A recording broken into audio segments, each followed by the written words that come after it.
Hey you guys, it's me, you know.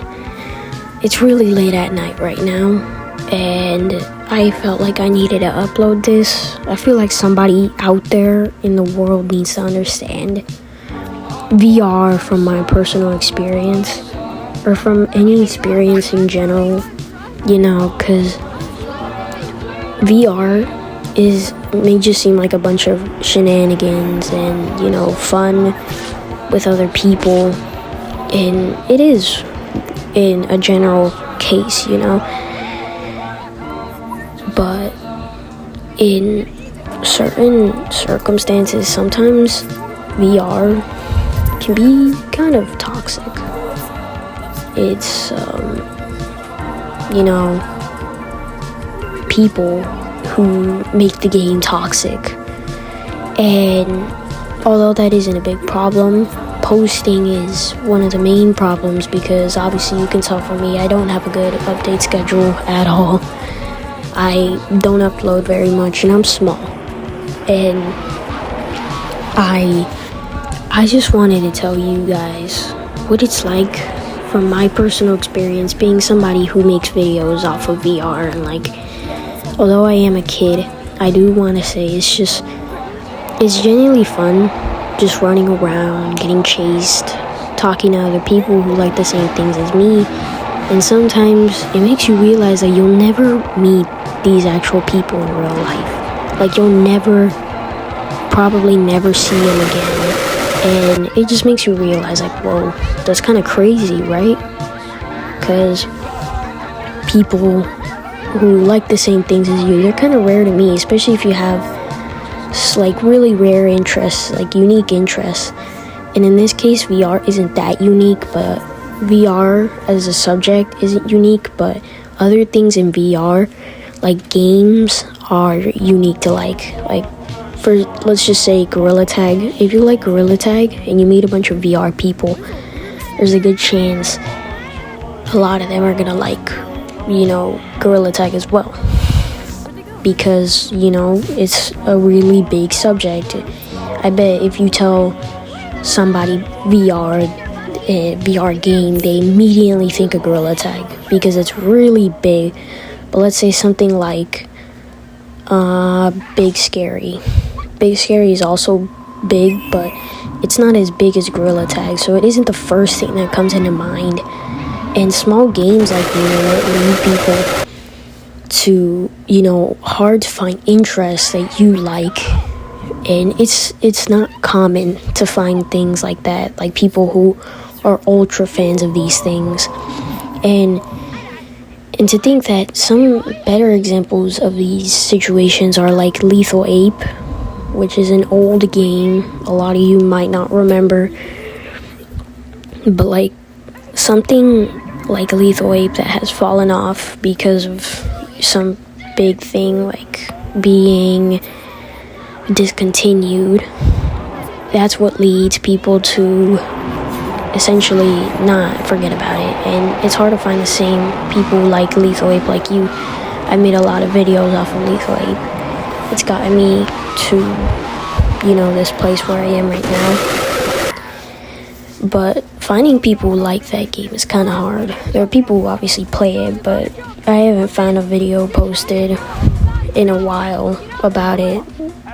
And like, not like 2 years ago, doesn't count. But to be honest, I just focus on my own things. And if I can't find the same videos posted, I talk to the people in game. I mean, I find good people in these games, believe it or not.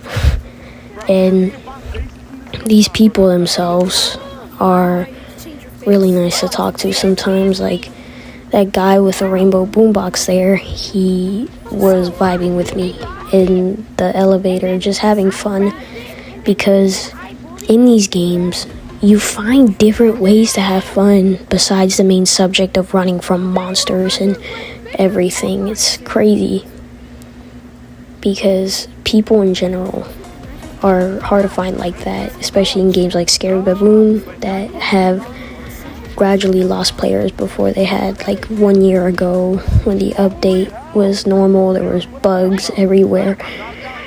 But it was fun. There was a lot of people playing, and it's crazy to see how far we've come. And to talk about games is kind of crazy to me, because the more I played these games, the more better I got, the more I gradually increased my skill. And although I'm not the best player around, I wouldn't necessarily call myself like bad. I would say I'm pretty decent. But that's coming from me and not from other people. But that's how VR is. It's a bunch of shenanigans where you have fun with people, run around. But the more you dig deeper into it, the more it becomes like a thing where you meet people from straight up interests like you. Like, you can actually meet people who like the same things as you, and people who enjoy the same things as you. It's because you meet people across the world into one little game, one little virtual box. And there's people out there in that world who you might never ever see in real life, but VR is what brings us together.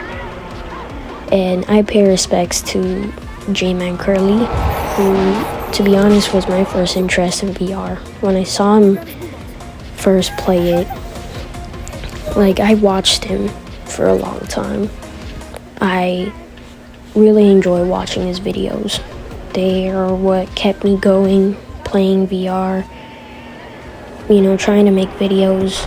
And although I'm not the best, I'm definitely not the best, I am still trying, because I'm not big.